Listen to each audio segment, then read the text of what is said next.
Welcome to the Dare to Share Challenge. I am so excited to have another guest with us for you today. And waiting in the wings, we have the incredible Elizabeth Adams. Now, if you're new here to the Dare to Share Challenge and you're wondering, what is this all about?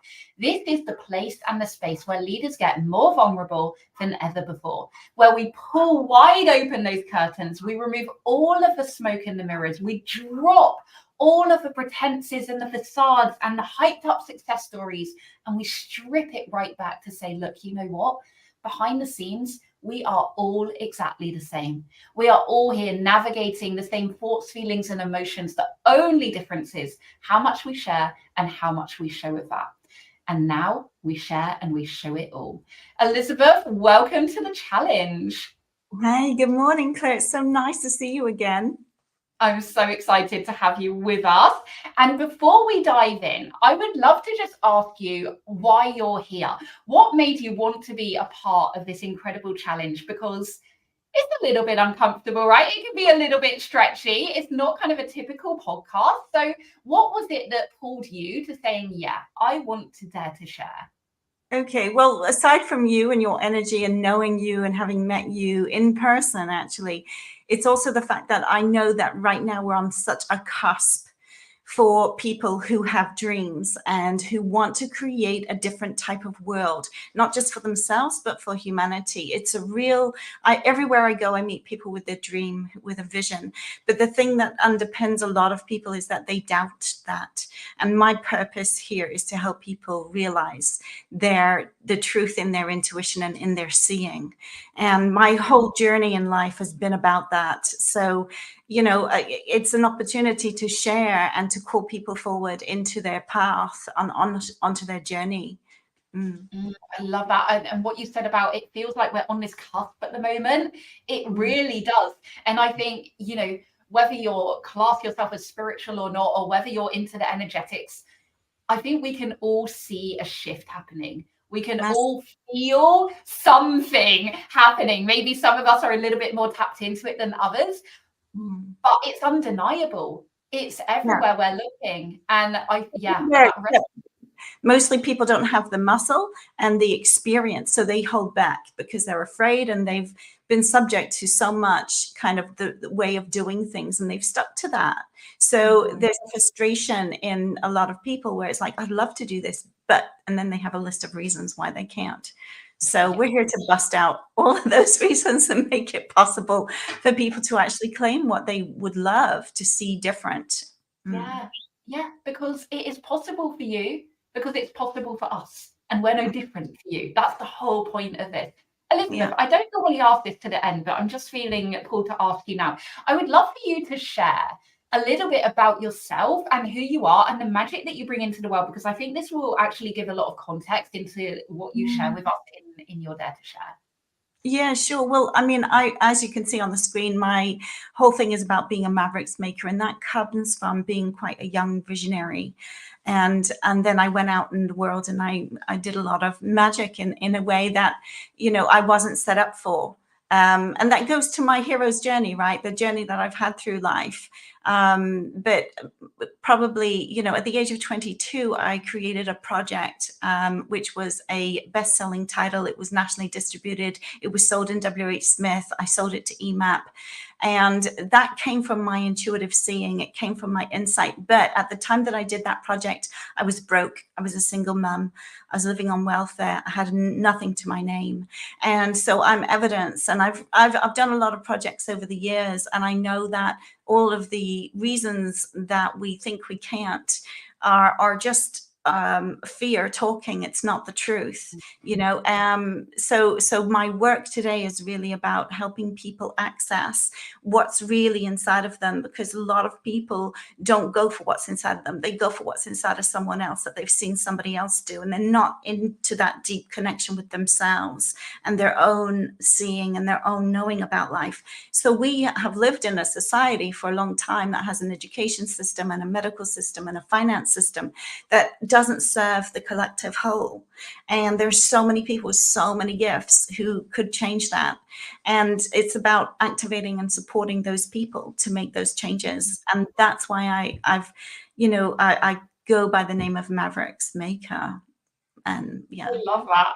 Wow, I love it. I'm so excited to hear what you share with us today. So, and that's so powerful as well, because how many times have you thought, I really want to, but I can't, Yeah. and I've done that myself so Yeah. many times, because that fear, it can be so overwhelming and paralyzing and just keeping us stuck exactly where we are.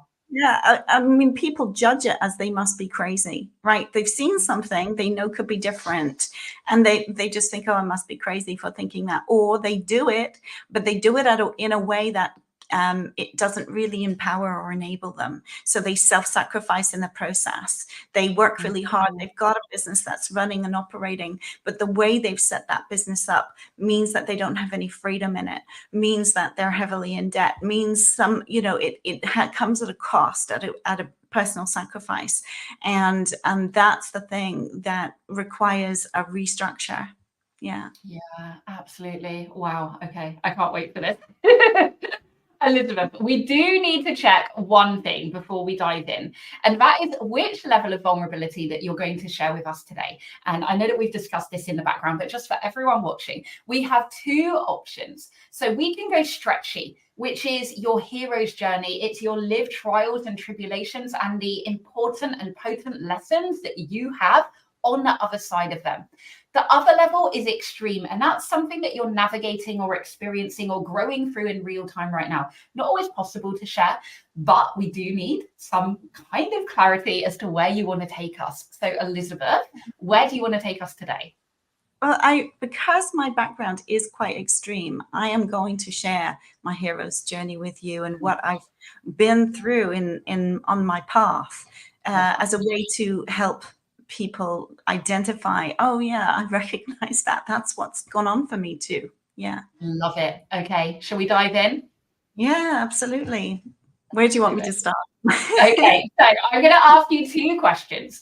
So the first question is, what does being a real and a raw leader mean to you? And we're not just talking about in business, right? We're talking about the human, the individual, the person that is actually living an everyday life, just like you and I.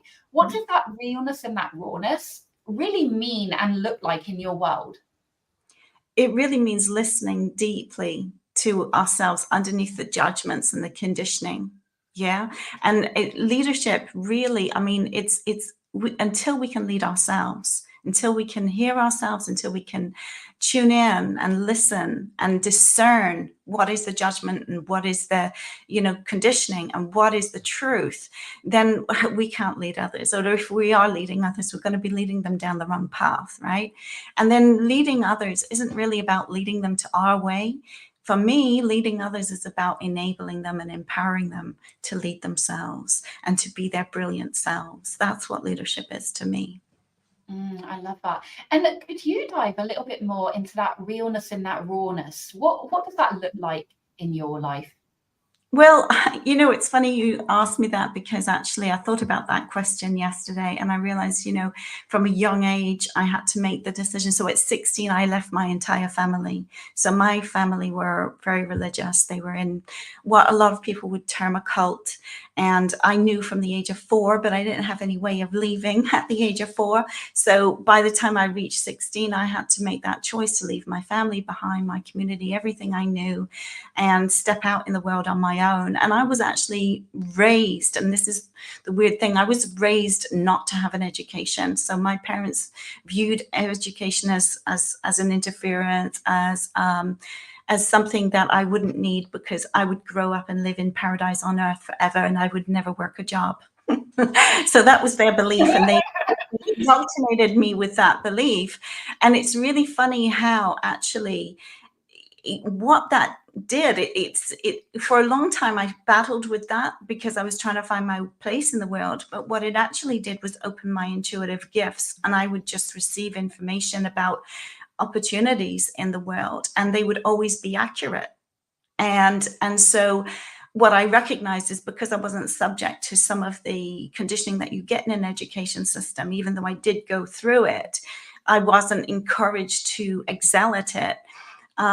It tapped me into our unique power as people. So it actually served me in the long term. But when I was going through it, it was very painful because you're dealing with not belonging, you're dealing with unworthiness, you're dealing with the right way. You know, these beliefs that fundamentally underpin our unconscious way of operating in the world. So that was really challenging for me as a young woman because, you know, I sought out belonging in places that didn't truly serve me, you know, and getting into relationships that didn't truly serve me, not really understanding communication, not really understanding connection.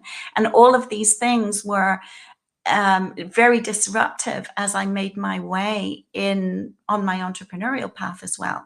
So it's like they Mm. were disruptive and they served. And it's almost like seeing how all the hard stuff that we go through is actually in service to us. It's not set up to destroy us. It's actually in service to growing our strength, growing our gifts, and being who we truly are. And that's the thing Mm. about the vulnerability. It's like, yeah, it's not here to destroy you. It's here to enable you to create. Yeah, I love that. That being who you truly are, right there. That's so powerful. Yeah. Okay, Elizabeth, are you ready for the big question? Oh yeah. Okay, so for you guys watching, just to give you some context here, I never know or give any guidance over what the speakers who join me are going to share with us today. The only thing that I ask them is that they make it a little bit stretchier than normal, that they go a little bit deeper than they would normally go. Why? So that you see the human behind the perception, so that you realize that all of these people that you look up to, they are no different to you. And that's where we really resonate and connect and are empowered to move and go after our dreams too. So that being said, Elizabeth, what are you willing to dare to share with us all today? Yeah, I guess, you know, the journey never ends, does it? Our growth never ends. And that's the thing. It's not like you arrive. And I think that was a place of misunderstanding for a long time within myself that, you know, I would create something and then I've done it. But no, it's just like, okay, there's always what's next. The minute you're alive, so there's always going to be more. There's always going to be more that we want to create, there's that we want to experience.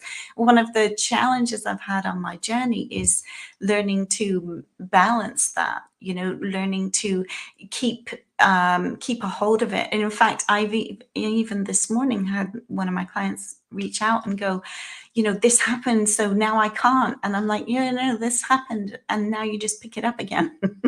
You know, it's like you just pick it up again. And for me, one very shocking equation that I experienced in recent years was, um, you know, we in coaching, as you know, Claire, there's a lot of talk about how much money you make and how quickly you make the money. But the thing that people don't tell you is that when you have the money, there's often more tension than when you're on your way to creating the money. And there's a whole journey around managing your money and managing your finances. And that's less talked about because most people are in the pursuit of the money in the first place. But once you have the money, it's knowing how to manage that. And that in business is so important, right? In any business, in coaching, in bigger businesses where you have a team or you have a product or a service. If it's, you know, when my magazine was going, I didn't need to worry about that because I was in a partnership and they did all of that, right? So there's different ways of being an entrepreneur. So it's like, what do you need to know about your particular unique style of doing business? And then how do you set up your structure around that so that it serves you not just now, but in the future, you know, and what are the decisions that you need to make? But that's why having support is so important, because we all hit these moments on our journey where the tension that we feel is so extreme that we just want to quit. We want to give up. We want to distract. We want to avoid. We want to ignore. And that can apply to any area. You know, sometimes it's all areas. Sometimes it's money. Sometimes it's relationships. And I've had all of it really in my journey in through the various businesses that I've created over the years, through the failures I've experienced, and I've had lots of that as well. you know, not just in business, but personal costs and personal failures that I've had to go back and clean up. So, you know, that goes back to leadership. It's about being accountable, being responsible for the actions that we make and the choices that we make, and then doing what is within our power to clean that up so that we have peace and fulfillment at the end of the day. Absolutely. Do you have a backstory of that, for kind of explaining to us maybe a little bit about your journey as to what brought you to where you are now? Yeah, I mean, you know, I guess as I was saying, you know, I had to make a choice very early on to leave, and then when my first son was born, it ignited me of what's possible. And so even though I had nothing, I made all the right connections. I picked up the phone, I had the conversations, and I just kept in mind what the end result was going to be.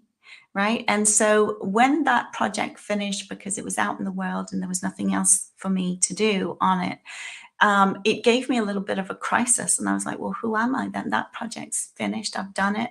I've still got this little baby to raise. I've no idea what my life is about. And then that cycle would continue. I'd get into the wrong relationship. You know, all of these things would continue. And then eventually I'd snap out of it and I'd see something.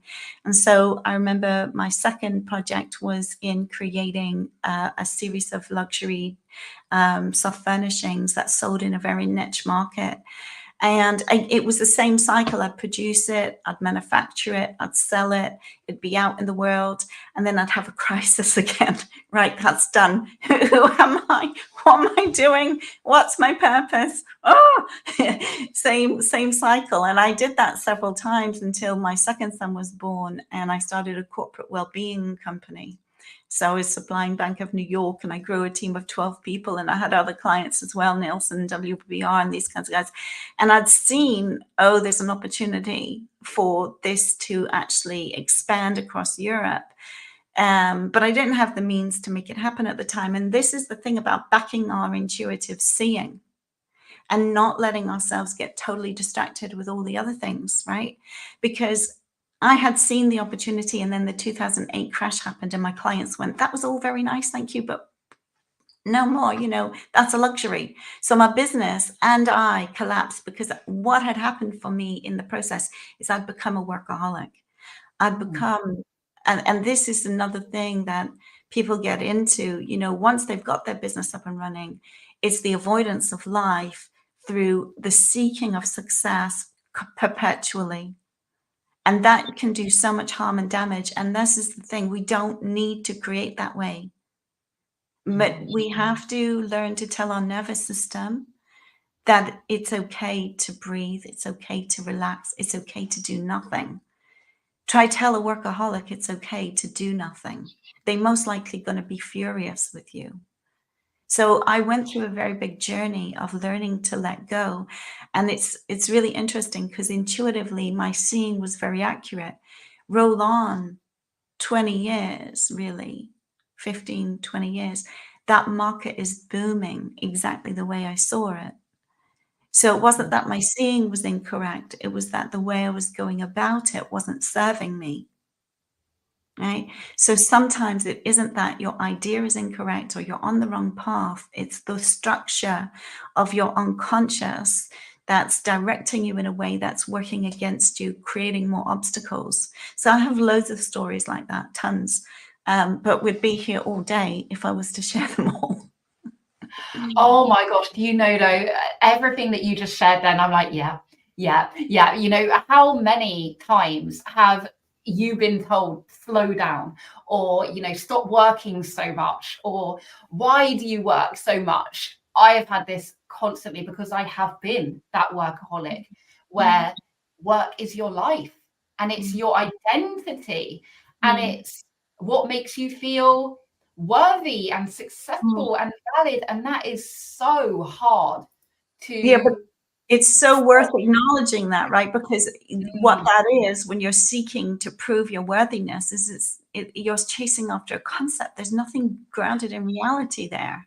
right? So Yeah. you're working against yourself, creating obstacles for yourself the minute that's the purpose or the reason behind your action. Instead of, Absolutely. I'm creating this for the love of it because I enjoy it. And also, I give myself my time with my family. I spend the moments doing what I love outside of work, even Yeah. if that's just being in the garden, enjoying the sunshine, because the Yeah. world isn't going to end because you took a day away or a week away or whatever it And it is. doesn't make you any less successful. I think that was the big thing for me. It was, well, if I stop working so hard, I'm going to lose all the momentum. Like Yeah, one well, day, it makes a difference. all the great creators have proved that to be a total fallacy because you can create millions in a second with the right thing. Exactly. So, where does that false belief come from? It comes from the need to prove one's Yes. worthiness. Yeah. And that was my dynamic for years.